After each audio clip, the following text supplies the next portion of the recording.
While Fnatic, they have Ornn on their side, Xin Zhao falling up, and then you know when someone gets knocked up in the backline, Yasuo flies in. Who remembers Caps' Yasuo from the mid-season invitational earlier this year? That is the performance that Caps will be wanting to channel on this mono damage composition with Xin, Yasuo, and Sivir. If Poppy is allowed to get tanky enough, I think there can be concerns, but my word, you've got to survive a lot in the early game, and there's a lot of playmaking potential for Fnatic. And I assume this is going to probably be Conqueror. You know, you're going to have so much AoE damage coming out of Sivir, who does just ramp up and kind of start ignoring armor. So this is one of those situations where I don't feel like single target damage is going to be as relevant into the late game. We just have to see what happens mid, because the Syndra can also try and shut down the Yasuo. You can try and play around the wind wall. On your side, there's a Camille jungle, so we know gank potential when you can hook onto walls is there for you as Camille. You can't really block anything when she flashes past her with a hook shot onto a Yasuo. And the other thing is you can just go try and find the mid lane and just push out jungler. Go push out mid lane as a Syndra. Just try and ult Broxer 10 times in this game. You know, forget about Caps, because this is one of those lanes that if one kill goes over, is snowbally as heck. Because we know nothing will really happen 1v1 top, and it's Tahm Kench Kai'Sa bot lane. That is not a kill lane by any means. Well, I can definitely tell that Deficio is not super in love with the EDG composition. Let's see how they play it out. The series is tied at 1-1. The #1 seed from the European LCS, Fnatic, is getting the chance in Busan, as they are taking on the #3 seed from the LPL in Edward Gaming. The winner of this series will face Cloud9 next weekend in the semi-finals at Worlds. And it'll be 2 Nexus secures that will get them there. And I will just say, I haven't fully decided yet if I'm in love with the comp or not from EDG. I know the pillar talk I'm enough to still know you trying don't like to think it. about what they can do, because I think that team fighting can actually work with some good tools with Kai'Sa and Poppy. He's just trying to see how the mid game goes, to see whether they get ahead. Ask me before the Nexus dies, and I will tell you if I like it or not. Deficio. Odds that Mako on Tahm Kench kills someone at level 2. We have seen it happen so many times. Ignite, Glacial Augment. He's against Hylissang, who likes to walk forward early in lane. Answer the question, Deficio. What are the odds? I'm giving you 30% chance. I will take it. All right, we'll keep a close eye on this bottom lane level 2, whether or not iBoy and Mako have 30% or more chance to take down either. I mean, they only have a chance if Fnatic actually try and take the trade against the Tahm Kench. All right, we'll keep a close eye on that lane. For now, though, Fnatic, they were set up in the top bush. They were staring down Ray, who did back away from his tri-bush. And now Reckless and Hilly, they're going to help Brox out. Early adaptation here. They actually bring Whippo down to the fight in case he engages back there. Now he starts the long trek back to the top lane. He knows that Ray is going to be leashing. The wave's not going to be pulled. Should not lose all that much. Well, early on, EDG is in lane. Bot side, no minions dies, however, so Fnatic do not lose any experience whatsoever by being slightly late. Still, though, I'm not expecting a whole lot in this bottom lane, other than maybe the first couple of levels with the Tahm Kench. Let's see what happens with Haro here. The junglers, that's what we're looking at, and the 2 mid laners. And already, Haro is heading down bottom lane. You can see that they're pushing. He's just killing the Rift Scuttler. Off turret. Where does he go after the Scuttler? That's the question. Spawn very excited. Probably blue buff. No, you can get Potential. excited for that too. He's killing a blue buff. That's nice. Flying into the hype a little bit there, Spawn. Level 2's picked up by iBoy and Mako. Now Void Seeker will come out from iBoy, but underneath the tower, I think a level 2 kill is very, very difficult to pull off. And for the time being, Reckless and Hylissang playing it as expected, safely. Yeah, so let's instead focus on Scout versus Caps. We might get the junglers later joining in as well. Early on, Scout can push. Obviously, very little wave clear on the side of Caps. And he typically needs a bit of time before he starts getting a lot of kill push, and that's when you can try and do something. In this case here, Scout will just let him dance around the minion wave. While that's happening, Ray and Whippo, they're going to be trading up in the top lane. Poppy into Ornn, tank v tank. They'll just be slapping one another until we see some jungle intervention. And we see a Xin Zhao and a Camille. If anybody decides to go up top, it can really swing that matchup. And let's see around mid lane. Here's Broxer. All right, let's take a look. There's the Audacious Charge. 3 Talon Strike is flashed away from, so advantage to Broxer and Caps, as they've already got the Summoner spell. That means Scout has to play a little more cautiously in the coming minutes. Summons the Dark Sphere right behind Caps, and that's a very big advantage to Fnatic's mid lane. And that's one of the reasons that Xin Zhao right now is just so potent in the early game. You could see that Scout had stunned the main damage threat in the mid laner. He tried to walk away, but Xin Zhao has his own damage. He has his own CC. He brings everything to a gank at this stage of the game, so you still have to respect it with the flash. We have to also look at Ray in the late game on Poppy. This was the last pick. They didn't want to go for any sort of like, you know, split pushing top laner with the TK. They knew already with Scout on Syndra they couldn't go 1-3-1 because he would lose the side lane to Caps. So they go with the full team fight tank. And what's really cool about Poppy, you already said this, when he got locked in, it was like very high value because you can obviously block a lot of dashes. There's dash from Broxah, there's dash from Caps. Also from Whippo. Yep. Actually, when he's trying to ulti and everything, if you're right next to him, you can stop him from reactivating it. There's a lot of things Ray can do to be really annoying this game. In two ways, because the ultimate gives away where Whippo is standing. So if he ultimates and you channel your ultimate, you just throw it. As we now see potentially some more action in this mid lane. I always hold my breath when a jungle waits in lane next to Caps, because Caps and Whippo are two of the guys that like to step forward. Yeah, he's mainly here for the counter game in case Broxah like flashes in onto the no flash Syndra here. Didn't happen so far. I think they can wait for Caps level 6. There's plenty of time before Scout has his flash again. And we said this in Champs, like the moment we saw the Yasuo plus Xin Zhao combination, it is really not fun to play Syndra against. And Yasuo, much like old school Zed, is one of those melee assassins that still has very good wave clear. So if you get someone down low in mana, you can play the war of attrition. You can continually shove into them, force them out, make them stick around. You saw they interrupted the recall out of Scout. Now this gives Caps free time to be able to go back. All right, Ray completes the teleport. There's no support up in the top lane. He's just going to start picking the fight here with the Balmy Cinder. Whippo's already returned to lane. Got that teleport available to him. So small teleport advantage in favor of Fnatic for the next couple of minutes. If anything breaks out, CS in favor of Ray and Scout for the time being. Mako and Haro going to come up, but Brox is here to respond as well. The tongue lashing comes out, and now Mako's under a little bit of trouble. Looking for the Steel Tempest knock-up. There was nothing to land, and they're going to back away. And you can see that this was all because Caps interrupted that first recall, and now Scout is just stuck in the mid lane. He's going to lose a wave of CS because Boots 2 pick up first for the Yasuo, and potentially now they're going to send more people at it. All right, Caps is going to be able to escape here. He's got flash available to him.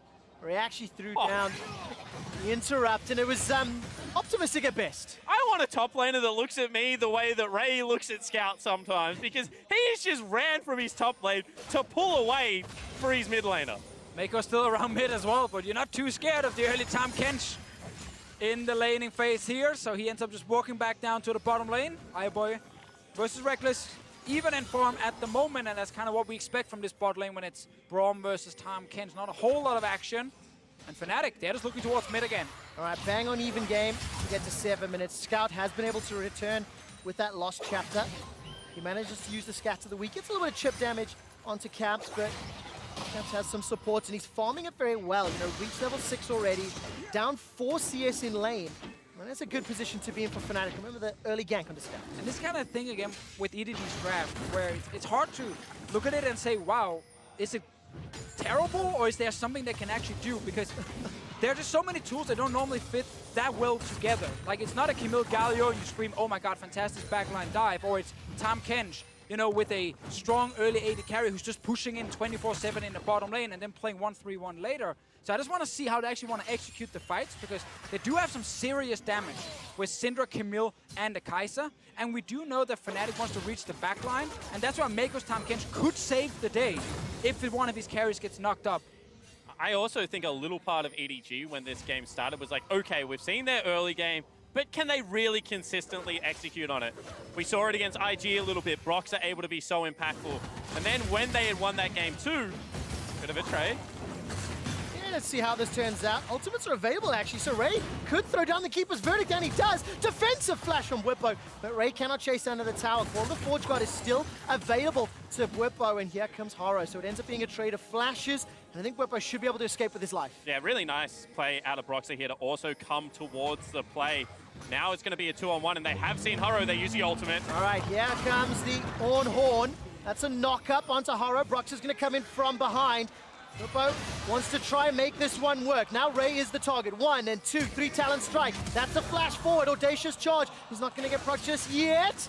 Broxah holds onto it and gets the flash out of Haro as well. Yeah, I think Ray got to block the first dash there from Broxah, so it was on cooldown, which is why he flashed onto Haro after 2 flashes blown by EDG. Same thing for Fnatic on the other side. And that's one of those games where you just sit back and kind of golf clap. Very well played from both of the teams to deny the kill. Action bottom. Oh, a lot of good damage onto iBoy, actually. Stun lands onto Mako. Hylissang decides to commit the ulti. That's a flash from Mako. The Devour, I believe this should still be available as the tongue lashing comes out. Advantage to Fnatic in the 2v2.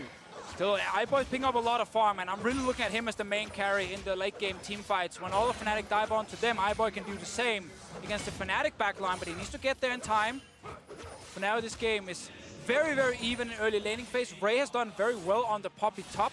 Actually been a super good last pick for him during the laning phase. And this is what I was saying. It seems like a lot of respect given to Fnatic's early game of the impact they can have. So some late game scaling finally invested into from EDG. They say, okay, our early game is a bit of a coin flip. We've won one, we've lost one off the back end of a very good early invade, maybe not able to replicate that with guarantees. So let's go towards what we've always been good at. Let's look for some team fighting. Haro now getting collapsed onto by a few members. Yeah, take a look at the minimap. iBoy and Mako, they're just leaving their base. BF Sword has been picked up, but Hylissang and Reckless will be left unattended in the bottom lane, get a lot of damage onto this turret. Haro can't even really stay anywhere near. There's a lot of risk with Broxah waiting in the rings as he's just picked up the Skeleton.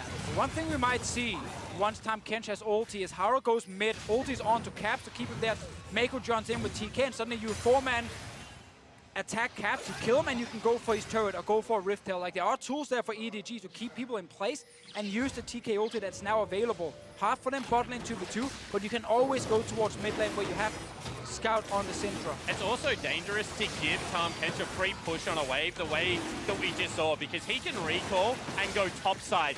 Very much cheat tempo because he cuts out half the lane as he ults up there. You can already see that Ray, when he wants to, has got the push in that lane. They can try and just flip the map, open it up, because once again, they are looking for these team fights. Now that Dragon's gone, not all that much reason to stay in the bottom lane. Yeah, I agree. Also, Ocean Drake is huge for Ray in the 1v1 top lane, makes it even harder for Whippo. So far, what EDG is trying to do in the early game is working fine for them. They're getting farm on all the important members, and Fnatic did not re-gank the mid lane when Scout had no flash, so they didn't get a first spot and try and shut down Syndra. They actually allowed him to farm it up, also because Ray and Mako kept going into mid to protect him. And that's kind of 2 games in a row as iBoy goes forward. All right, remember, no flash on Mako. Let's see what he can do. iBoy's going to use a Killer Instinct to escape, gets stunned up. There's a good Devour.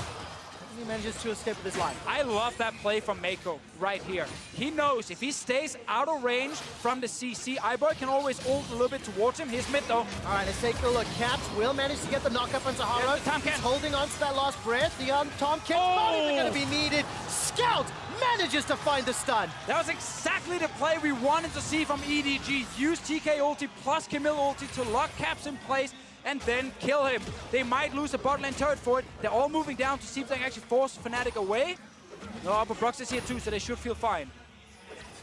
That is just a good read of the map. Broxah, however, dodged Mako's sight. Ooh, is this a little bit of a counter kill? The tower has fallen. Now the teleport's starting to be channeled. Mako's got that grey health. He pops it, stays alive just long enough for the rest of Edward Gaming to arrive. Broxah gets the first kill for Fnatic, and in the ensuing team fight now, Haro's running for his life. He doesn't have access to the Hextech ultimatum, but Ray with a beautiful Poppycopter. He holds Fnatic in place. There's not enough follow-up damage though. Hylissang escapes with his life. The exhaust keeps him alive and gets out. Still very even here. Mako did die. Bot lane turret went down, but EDG got that first kill in mid.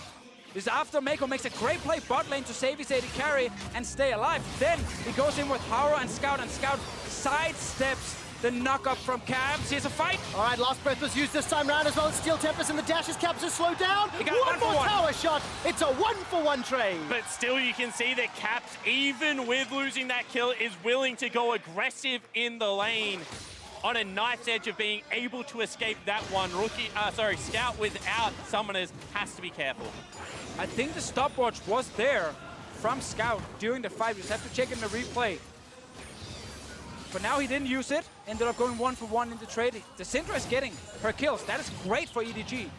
It's the fight though. Caps stood onto him, blocks the stun from Scout, hits the knock-up. Ulti's just outside of tower range. And now you get the 1-for-1 trade. What I love about this is, in Picks and Bans, Fisher, you talked about how A lot of players think it's Yasuo favored. Scout thinks it's a little bit Syndra favored. No definitive answer yet. It is still, Not yet. It is still 1-for-1. There's Caps as Yasuo, as we've seen in ULCS Summer. But I think when I think of his Yasuo performance, it's the 1v9 performances that he showed up on in MSI. It's his Invitational earlier this year. And we know he's going to outscale the Syndra, but still for now, EDG have tools to try and keep him down. And that's what I love about the play they used earlier. Kind of explains a bit about Mako's choice with the time Kens to try and go mid lane as well with that first ulti. Let's see if the Scout can get him here. All right, Hylissang's waiting in the wings. Here comes Haro as well. Good damage from Scout. Engage as well as the Abyssal Voyage. Unleash power from Caps. He's already down. Haro gets the kill in a 4-man stack. And we see the tools that Ray has available to him. As soon as he gets on top of Caps, he can go nowhere. There is no counterplay to that without flash available. EDG now can look towards a Rift Herald. And second time, Mako joins the mid lane with ulti. They know Caps is going to try and fight, and they know they can shut him down. They're moving towards top side. Cancelled his base. Ray is actually moving in. Oh, he's not moving in behind. Took the blast cone over. Still EDG, shutting down the Yasuo. All right, let's talk about Reckless, though, because the rest of Fnatic, after they got that tower bonus in the bottom lane, they put Reckless mid for a touch, then they moved him to the top lane. So Fnatic have got some map presence in their favor. Keeper's Verdict goes out. It's a swing and a miss. But Edward Gaming are still able to pick up the Rift Herald. So EDG, they're ahead in gold. They've got Rift Herald. It's 15 minutes on the clock, and they're looking pretty good. Little challenges like that are actually crucial, as now Broxah, maybe a bit greedy, takes away a camp as well, because it denies easy access back into the mid lane. It gets this chip damage down. So Fnatic not really trying to contest for the Rift Herald there, but just trying to get some priority on the map. And you can feel the tension building as now the first item spikes have started to come in. Sunfire for Ray, Iceborne for Whippo, Storm Razors for the 80 carries, and we're starting to see both teams be a little more proactive, more willing to look for those opportunities, and so far it's been EDG that come out ahead with that Tom Kent. Had to get the Rift Herald. Another one of the moves we mentioned earlier. Go mid, kill Cap, take Rift. Use that to gain your advantage. If they can get a mid lane turret with it, would be huge for the team. And what we're going to see now that the map is splitting up is where EDG needs to be very decisive. That's kind of one of the hard things about the draft they picked here. They don't have super easy hard engage other than the Camille. And that's the key thing, because you don't stop the Yasuo 1v1 with Syndra in the side lane. You stop him by sending Haro to that lane, and you then go for a kill. Maybe Time Kench joins as well, and you take him down multiple members. Or you try and make that play mid where you hard engage in and try and get on to the backline of Fnatic to force the fight. And more importantly, you need to be able to take something off the back end of the play. You can't just keep killing Caps, because ultimately he should be able to push up in the lane, he should be able to farm up, and Yasuo with farm just gets to a point where he can become uncontested in the 1v1. So looking to see whether it is a play on the bot lane to try and, get Whippo's flash, make him less of a team fight presence, whether they continue to try and go towards Caps' lane and maybe take a turret off the back end of it with Rift Herald, because they do need to be decisive around some objectives soon. All right, well, one of the objectives is another Ocean Drake. It has spawned. You can see EDG posturing towards it. EDG have been pretty good with Dragon Control in the 3 games of this series already, but they get cut off by Fnatic and instantly pushed back. But we are at a point in the game here where a fight can go either way. You don't have your crit items, all the crit items you need on the Yasuo just yet, and Syndra is sitting at level 11, rank 2 ulti available, so a lot of damage on both sides. Really looking for Haro, and he's engaged here. Who can he get on to in the backline of Fnatic? And vice versa. What about Call of the Forge God? What does Whippo do? Here comes Ray. Uses that steadfast presence, just taunting and baiting and trying to find an opportunity in. He's not finding it yet. And maybe now they actually have to wait for it to come back available. Keep jockeying over this lane. Top lane wave is pushing in. All right, Caps is going to look for an opportunity. Where's the knockup? Keeper's Verdict comes in and knocks Broxah away. There's no follow-up. There goes Haro. They've already blown up Caps. This is a fantastic fight by Edward Gaming. They've already got 2. And EDG, they were waiting and waiting and waiting. They see Fnatic suddenly move forward in the mid lane. Blow the horn as well, but EDG, they were ready for this one. They have so much damage they can return onto Caps and Whippo here. Great fight by them, and the Rift Herald in the mid lane. And just some uncharacteristic patience from the LPL squad, waiting for the wind wall to come out, then instantly blowing up the mid laner of Fnatic. Oh, they're gonna get another one. Such a big play. It doesn't matter what's gonna happen late game in a side lane against Yasuo if you can just do this. Win the fight here. 18 minutes in with Fnatic are not very strong. 2,500 gold lead after finding 2 kills in the mid lane and securing 2 towers. Edward Gaming using a fantastic opportunity to grasp control in Game 3. That's why I didn't want to answer your question earlier, because what they're doing here with the draft is super, super smart. I love the play. They're just waiting for Caps to overextend. And then when the engage happens, the stun lands from Scout, wind wall is already down, and they completely punish Fnatic. Yeah, absolutely beautifully done there by EDG and the Ace of Predator replay. And as we will be exiting it, there was pressure from Fnatic on the mid-outer turret. They were able to secure it while we reviewed that play, but it is still an EDG advantage. They have every single metric in their favor. They've got the Dragon, the Gold lead, the towers are even, but the kill lead as well. And as we get close to 20 minutes, this is going to be a very interesting mid-game. And Iceborne Gauntlet, because we see it so much on Ezreal, is one of those items that it's like a negligible slow. It hits you, you walk out of it, it's fine, he doesn't really build armor. Remember that the circumference or radius, whatever you want to call of the item, scales up as you get more armor. Ray soon is going to be taking lanes of presence away with the Iceborne Gauntlet. If he gets onto the back line, he just becomes so annoying to try and peel off. Yeah, and as long as EDG can continue being in control and actually be the ones to force the objective, it's really easy to use Poppy ulti to just knock whoever is trying to check what you're doing around Baron, just knock them away. Make sure Broxah cannot even get close to a potential steal, and that's kind of the key thing. A lot of the Fnatic setup around Caps is going to come down to Whippo, and then, of course, Broxah getting in towards EDG and landing some knockups and then set up the play. But that's not going to happen right now, and Mako's also there on the TK to try and save whoever is actually the target. They're starting at Drake again. Remember, this Yasuo is not very strong at this point. All right, he's only got the Phantom Dancer, a pickaxe, and a couple of ruby crystals to work with. So Caps still trying to find a little bit more damage to add to the stack. Also, Reckless and iBoy still building towards their second items. The Dragon was interrupted, Fnatic peeled back, and that Ocean Drake lives for now. And both EDG and Fnatic realize what a dangerous stage this game is at, because we've got Stormrazor Rush, not a late game scaling Kai'Sa, wants to be online a little bit earlier. You've got things like the Iceborne Gauntlet, these more hybrid mid-game items. EDG recognizing if they don't seize control now, this game becomes more difficult to play against. And they know play around objectives, because then you don't need a lot of hard engage. You can just force the enemy team to come to you. Fnatic are 2 members bot side, 3 even with Broxah here. We'll get the Rift Guard to check if anything's happening. EDG are not rushing towards Baron. No, not just yet. They've got the damage to do so if they wanted to. The Camille and the Kai'Sa. But for the time being, EDG content with the 2,500, 3,000 gold lead that they have, and the pressure is on Fnatic to find a team fight to get them back in the game. Yeah, and that's what EDG wants. They want Fnatic to engage on them so they can use Scout and iBoy to wait and see what's going on, save one of them, and then counter-engage. Poppy ulti can be huge here for sure if you get 1 or 2 guys away the moment Fnatic try and fight. Suddenly Fnatic are not sitting with 5 players. And this is finally the level up in the LPL that fans have demanded to see across years. Where's the infrastructure? Where is the discipline? Where is the coaching? Finally, we're saying that this is a lineup that is going to take a hit, is going to wait, assess the situation, then determine whether it is a good time to counterpunch. Exciting changes in the LPL region. I can tell you've cast LPL for a very long time, Sport, because that was one of the most impassioned mini speeches I've heard. And, you know, you talked about waiting and sitting back after taking a punch. Look at the hourglass on Scout.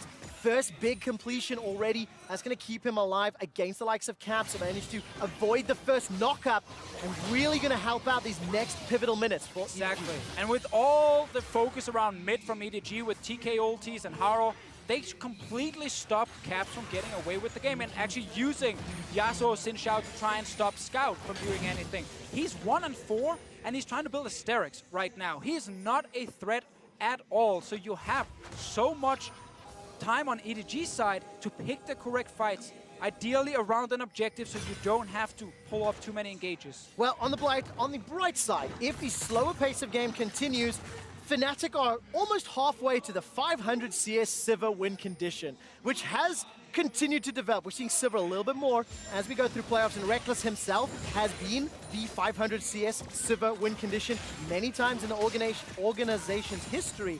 But they're down 3.5k, and Fnatic cannot afford to give up more. And many times against this EDG lineup, he was the main carry. I went back and had a look at the 2015 scoreboard, and he's sitting there 9-1-7 on things like Jinx, these late game scaling 80 carries, the ability to sucker EDG in, make them overreach for a team fight, then run them down. Certainly still a potential on the silver. He was the team fighting AD carry. The cleanup AD carry actually took over that job from Steelback back in 2015, where it was the Huni Rainover show. Obviously on Fnatic, all about the early game snowball from topside, but Reckless was just going to be that consistent team fighter and the guy who brought utility to the table. That's what he's doing right now with the Sivir, and based on the game flow, as you guys highlighted, he's going to have to be probably the main carry on the team. Yeah, and I think that it is so almost poetic that this year the EU LCS has gone back to the solo lanes. You know, we're talking more about Wonder, more about people like Whippo, Caps, as well as Perks for G2. Bottom lane is nearly back in that cleanup mentality that we've seen so much before. People like Hyun and people like Reckless being able to take the unglamorous jobs on their team. He can do that. Obviously, Reckless, if you ask him right now, will probably highlight that he's two-time MVP and has definitely been the main carry as well on Fnatic, just not during the summer split. And of course, if Fnatic go down, they've still got Soaz waiting in the wings as a potential, in case of emergency, break glass. The reason I bring that up is 25 minutes into the game, EDG still have a 2,500, 3,000 gold lead. While it's not over, it is still advantageous to the LPL. Yeah, and then EDG will have side selection, so they can go red side again, and we can just continue to stay on the same side, but after each game, we've had changes in bans. Irelia was banned by EDG in this one, and then they draft this composition here that, while it might late game struggle with the 1-3-1 comp, here in the early mid game, they have a lot of tools to stop it from ever happening. So EDG have the composition now to start playing around Baron. They just need to do it. All right, Deficio, we're getting close to late game. 25 minutes in, I start anticipating the 30, 35, 40-minute team fights. You touched on EDG looking at Baron as scout. We'll get a little ping there onto Fnatic. But how do Fnatic start to get back into this game? I see they've still got an outer tower that's going to fall shortly. There's an Infernal coming up in a minute and a half. And is this really just buy time to get damage? Yeah, I actually think it is at this stage. You can see that if EDG get there first, they're going to punt some away. They're going to look for the objective. They're going to look to continue to scale. If it is 3.5 items versus 3 items, if you have your Infinity Edge, after now the Steric's picked up, if Reckless can get towards it as well, you can start winning some 5v5. Maybe you can look to start getting pressure again in a side lane, but for now, it just becomes about balancing the waves and make sure you're not giving too much up to the EDG lineup. That's why it's all in favor of EDG. They also have iBoy late game as some nice insurance on the Kai'Sa. Meanwhile, Scout, I think pretty smart actually with the Hourglass build, said, you know what, I need to survive the engage, and after, then I can carry. Really like the decision-making all game long from EDG. They've made sure that this Yasuo has simply not been able to take over. Sterix has been completed, and for the time being, EDG, they are now setting up some sort of vision in and around Dragon, pushing together as a unit. Ray will be jumped on here. The Keeper's Verdict will in fact knock away Cap, so he escapes with just the use of his ultimate. In saying that, there is 20 seconds for a major objective to be available in this Infernal Dragon. They're now all that going again. Are they going one more time? Ray knows. He can see everything with the ward right there. Do Fnatic split it? If EDG start Dragon, are they bold enough to go Baron? I think that's too risky, but they pulled EDG towards Fnatic, and the recall completes. But it's also because EDG have control of mid. They can literally go stop Fnatic from doing anything here, stop Baron themselves, or just go back to Infernal. It's EDG in control. EDG who can decide where the fight is supposed to be. I've heard the statement a few times. EDG's mid-game decision-making, questionable, problems. Is this enough of a lead spawn for EDG to utilize it as well as it in game one? Well, I think this actually shows some growth because, yes, it is enough of the lead, and they're also decision-making so far has been quite good. They're now backing their top laner. He's probably got a Warmog's armor. They're checking for vision before they rush into this objective. All right, Infernal Drake has been started. Hylissang will try to body block at least a little. Down and secured by the smite. Before the Forge God comes out, it's interrupted. No follow-up. Caps is still waiting for the last breath. He finally throws it down, but it's only on Tomeko. Bufo gets the first kill of the fight, and it's a little bit messy. Scout's running for his life. He's already unleashed his power, but he hasn't killed the damage dealers. Reckless is still untouched as a boomerang blade flies across the team. iBoy is slowed down. That's a great stun from iBoy. Killer instinct into death. iBoy suicides. He flies into Fnatic. He gets dunked. It's a triple kill for Reckless. It was suddenly all about the AD carry here. Fnatic found a way to the Infernal Drake bot lane, All right, now Haro will be able to find something else. Whippo has a lot of armor to work through. Velo's breath is helping. Whippo tries to turn it around and gets chunked down by the Precision Protocol. Yeah, and sure, you get a kill, but you've just given up the Baron. You asked about EDG's mid-game, and they throw it all the way on the back end of a hero ultimate from iBoy. And the start actually looked nice with Ray in the backline. He stopped Whippo from doing anything with his ulti, but suddenly EDG could not get in there. They're trying now. He's nice in time. Is he in time? Whoa, that was way There was no too smite close. on Broxah. There was no smite on him, but they got it down. So let's see the fight here. Early setup, Hylissang is split from the team, and they get a stun, plus they get Ray into the background. This is great setup, but now we get the knock-up, and Caps is saving Windwall. Wait for it until you see the ulti from Scout. That's when it comes out. Here you go, ulti comes in, nothing actually ends up hitting at all, and Ray is trying his best to be a frontliner, but iBoy is not allowed to deal damage until he finds a chance to jump in, but he just dies. And what are you fighting for? Look at Reckless's position the whole time. Clean up 80 carry, able to grab the triple kill for himself. But EDG, what is going on? The dragon is gone. We kept highlighting that what EDG wants to do is beat the team to start the objective and force Fnatic to engage on them, so they can disengage at first with Poppy ulti, with Tahm Kench, and then turn it around when someone overextends. But this time, it was EDG because they left the river, who had to engage onto Fnatic, and the front line got split up. And after one team fight, the kill score is now 7-6. Look at the damage that Reckless was able to put down. The gold is now negligible at 1,530 minutes. And with Baron buff for the next 2 minutes, Fnatic have regained a footing in this match. And the difference between this Kai'Sa comp and the last Kai'Sa comp is that iBoy cannot dive in. He hasn't got a Shen, he hasn't got a Galio, he has no form of protection. He needs to fight front to back. This is the strength of Kai'Sa. She can do both, but over-aggression from the EDG 80 carry. And during MSI, when Fnatic said there's a chance they could make the final, it was all about Caps. Reckless did not have a good tournament. But during Worlds, he has shown that if Caps is not the one to get ahead, you can still rely on your AD carry to take over team fights. He did it in the final against Schalke. He just did it here in this team fight. I definitely think the entire Fnatic squad has shown growth since that MSI performance, and Soaz has been able to rejoin the team after his wrist injury in the spring split. We see a depth to the roster in terms of play style, in terms of decision making. They have multiple players who can carry, and they are a very, very real threat. They are the last first seed standing in the bracket. Every other first seed from World's groups has been eliminated. And Fnatic are now looking to go up 2-1 in the series if they can retake absolute control. Look how they're pushing Vision. Look how they're now starting to strangle EDG out of the game. So want to highlight, Ray's ulti can be used here if Fnatic are sieging to try and separate the team. And then Haro can jump in on Camille and find that one target you can try and kill. It's always an option for them.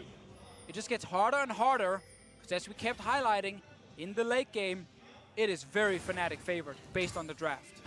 And I think that right now, Reckless's itemization is on point, because he's only got one tank to deal with as they actually use the Ornhorn. All right, Call of the Forge God comes out. They're not going to follow up with the last breath, but the Glacial Fissure does. So 2 ultimates for the tower as Baron expires in 10 seconds. Fnatic will be content with the objective. Nothing further was presented and they can back away. Yeah, so still, for EDG, not the worst situation ever. Like, They're up in gold. Exactly, they're up in gold. Fnatic just got the Baron, but only managed to secure this bot lane tier 2 and also the mid lane one, but that's not a whole lot. I am still nervous for Fnatic. When I think of all of the skirmishes and the fights that have happened this game, EDG have won more of them. Yes, Fnatic won the most recent one that unlocked Baron and even the game out, but iBoy with Hurricane, Stormrazor, Rageblade getting close to Infinity Edge, Scout getting close to Death Cap. There's a lot of tools that EDG can utilize. However, I do respect the patience. When you're behind 5,000 gold, it's kind of a 2-Baron game. You know, the 1 Baron to get you back to even. They've succeeded on that. They've gone back. They have the great items. They're nearly about to go towards Infinity Edge on Caps. In fact, he might have it right now as he's recalling. Now it's the one to win the game as they have come online. And this is where EDG, you look at all the great stuff you did early to keep this Yasuo down, and then the next time you click tab here at 32 minutes, he's suddenly sitting with 3 items, and he's actually picked up everything he needs to be a Ahead carry. of Scout. Scout yet to complete that 3rd item. And let's talk about the mentality that this then proves, because EDG, you win game 1, it's a landslide. Game 2, they hit back. Early game comp goes their way. All of a sudden now you're playing against a late game comp at 33 minutes. They're team fighting the LPL team, and they're still coming up trumps. Like, is there the Hail Mary, bring clear love in? If this doesn't work out, you are running out of options. Personally, I would keep Haro unless you need clear love for leadership. Let's still see what happens in this game. We keep mentioning the Yasuo, but honestly, Reckless is the carry. Reckless is the player we're looking at in this game. He showed that last fight. He has more items than anyone in this game. And if you are Fnatic, you can wait 1 minute 45 seconds for Baron to respawn, start the Baron, and force this EDG comp to try and engage onto you, which is not what they want to do. Keeping up to date with the breakpoints. Level 16 just achieved for Scout. Go back, get your death cap. That now means that he is well and truly online. No MR picked up by Reckless means that if he spell shields something and that ultimate doesn't get win wall, he gets popped. That is so much of the potency gone. Now it comes down to execution. And when you look at Fnatic's lineup, it is so much easier to do what you need to do. Stand front to back and team fight. That's very true, but I just want to see Ray's ulti in this fight. I think he can really decide everything. Isolate Fnatic, knock them around, and suddenly 1 or 2 guys are left on their own. iBoy can fly in with his ulti. Haro can fly in with his insane mobility on Camille. Like, I think there is enough tools to try and split them up and find 1 or 2 picks very quickly to win the fight. And it goes down to execution, like you're saying, Spawn. We've seen the Poppy ultimate several times this year, just how game-changing it can be, especially when you look at the objectives, right? Elder Drake is a couple minutes away. We're 45 seconds away from Baron.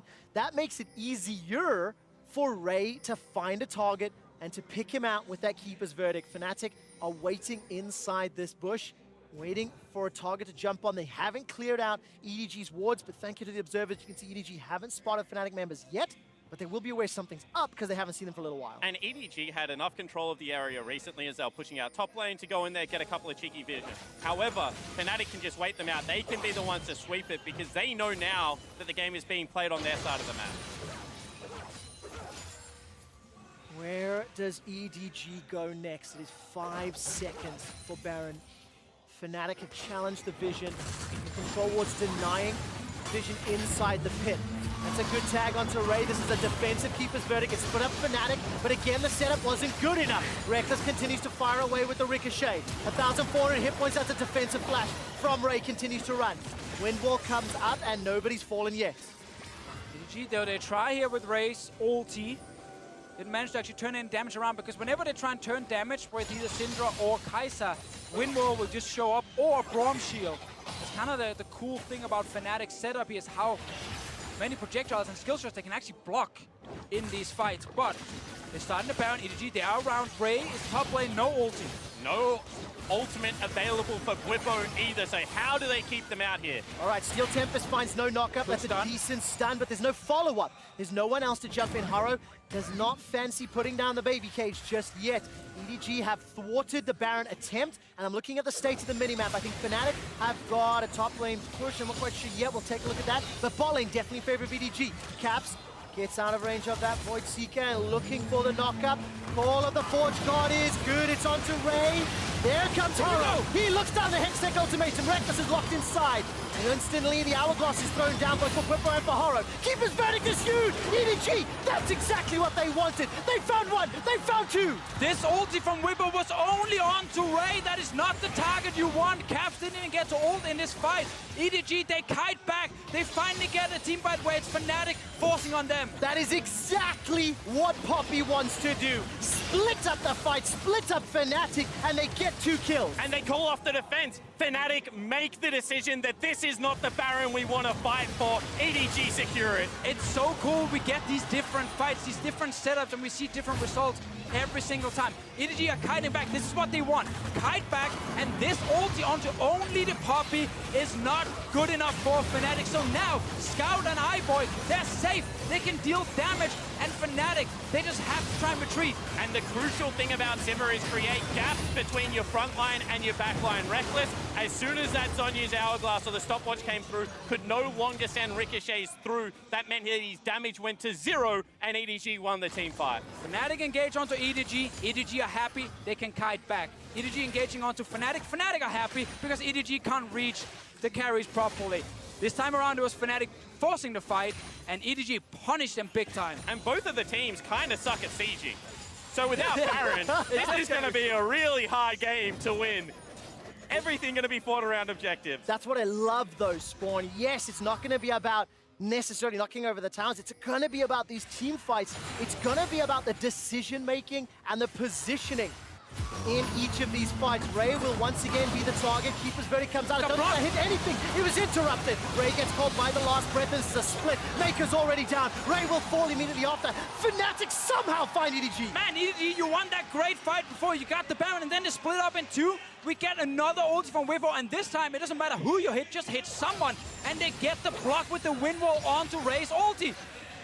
They got in the game. The two tanks are dead. Fnatic can just look to push. Oh, there's 40 seconds left for Ray, 30 seconds for Mako. The Fnatic chants are starting. iBoy is left in the back end. He's trying to shoot down with that Hurricane. That's an interrupt onto Hilly. Caps gets chunked out. Scout has got the Unleashed Power as the stopwatch is used. That keeps Caps alive. Unleashed Power blows him up. Fnatic are unable to finish. Remember, Baron empowered minions on the side of EDG. Fnatic's push is stopped for now. Now where is the counterpunch? One more time, they go over-aggressive. They see their window, and now EDG, 10 seconds left on their tank, can try and push back in. Listen to the EDG chant starting to pick up. It's 40 seconds left for Caps. Ray has got teleports available as he respawns right now, but there's not a lot to fight for. Elder Dragon, yes, it is up. I think Caps may be able to get there. It's all about the base. We've already mentioned how bad these teams are. Actually, they don't go for it. They peel off, they go Elder. Well, they take the big objective instead. They know it's all about team fighting right now between the two teams. Getting the Elder, and more importantly, getting the first Elder, so that the second one, if the game keeps going, will be a huge win condition for them. They have the objective they need now to win a fight. And this is how it all started. Two members show bottom. Elder Drake is the objective, and Fnatic say, we do not play by those rules. They run them down and they start up the fight. Yeah, this is a great setup by them, catching EDG out and blocking the Poppy ult, but then we actually don't get to see it. I think Caps, in the end, just stepped forward, played really greedy and got punished by Scout. He took a massive hit in his face, and then he wind wall after. He was trying to save the minion wave from getting stopped. He was trying to keep the backdoor bonuses off the turret with the wind wall, and he just copped so much damage to the noggin and could not fight after that. This is only from the little fight we showed in the replay. Obviously, their next fight around the Nexus, a lot of different numbers for EDG. And Deficio, EDG are still in the lead. They've had the gold lead. This is the base defense. So let's see what happens here. Hillsang jumps in a bit. Caps and Reckless on the side. Massive hit landing onto Caps right there before he gets to wind wall. And then with the hourglass, well, it's easy now for Scout to take him out when he returns, because there's nothing to block the single ult. And a little bit of a skill check there. Thinks he can get the flash off before Rookie Compressor. Oh, not probably the skill check I would have looked for. Sorry, Scout presses are. That's a compliment. That is a compliment. Well, Scout's doing very well this game. We've crested the 40-minute mark, the longest game of the series so far. EDG are still in the lead, but they've got to deal with super minions in the mid lane. They are trying to push that one back out. And they have that late game insurance from iBoy specifically on the Kai'Sa. If Scout can land his abilities as well, we know there's enough damage to kill a carry. Well, there is indeed, but there's also 28 CS left for Reckless to hit 500. He's got the Molten Edge, the Ornn upgrades. Gonna help out the late game for Fnatic even more. And what we've seen this game time and time again, it has been team fights around objectives that has really swung control of the game. Yeah, and also, Whippos engage on the Ornn. Who does he hit? Yeah. Does he hit 2 to 3 guys and then suddenly Caps can jump in? Or does he only hit Ray? If you only hit Ray, the value is gone. If you can actually hit 2 to 3 players on EDG, the Ornn is massive. And that engage is very, very important to set up your carries. And just how pivotal that steadfast presence is from Poppy, blocking all of the movement abilities from Fnatic. We've seen how impactful it has been. So the map is reset. Elder Dragon has timed out. Baron has timed out. 1 minute 48 until what we hope to be the next big team fight. And we'll see who gets rid of their Storm Razors, what items start getting picked up as this game progresses. Also would like to see, even though it's a ward slot, you know, one of the sins, Haro go back and get himself another stopwatch. So one of the team fights they won was the ability for him to just continue to push Reckless backwards. With a GA, he's going to buy some time. A stopwatch could buy a bit more of that precious time for the front line to get torn apart. Very true. There's a lot of late game fights as a jungle Camille where you don't get to deal a lot of damage because you are fairly squishy. But if you can buy time with your CC and your ulti and then your stopwatch, your highlight spawn, you can still be extremely strong. Because you can't just ignore her completely, you have to actually respect her. Okay, gentlemen, set this up for me. EDG seem to have pressure. They seem to be pushing some of the lanes down despite the supers in mid. I think they've just about timed out, 30 seconds to go. And Fnatic, they don't have vision just yet around Baron, so it feels like EDG have a little bit more information to work with. I feel like Fnatic were just buying their time. They were cleaning up their side waves, they were ceding some control. Now they get the mid lane push. Now they can all of a sudden start trying to get some top side vision control. But they don't see a lot. They don't know if they're about to get flanked or anything. Now they see EDG right in front of them.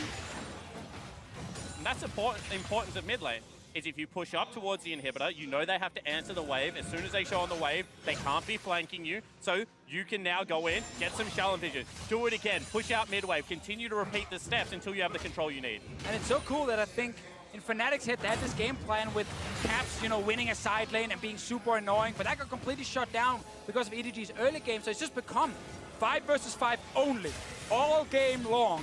And we're gonna get another one here. Once again, eyes on Ray in the front line. If he's the target Fnatic is trying to kill, they will struggle. And double Hourglass. Hourglass stopwatch picked up for Scout. He's going to be so annoying to deal with. Ray has one as well. Oh, look at this. They're posturing in the mid lane. I'm waiting for Bwebbo.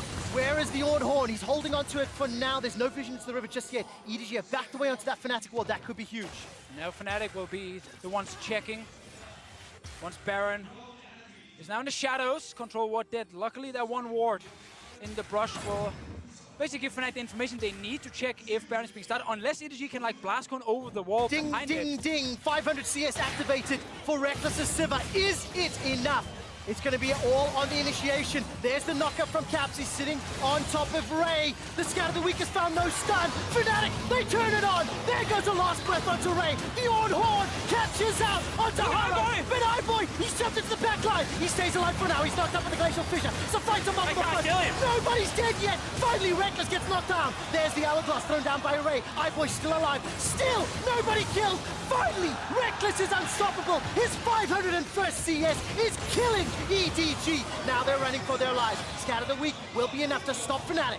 Everyone is just holding ultis left and right. Scout in the end did ulti and almost killed Whippo, but he got to flash away in time.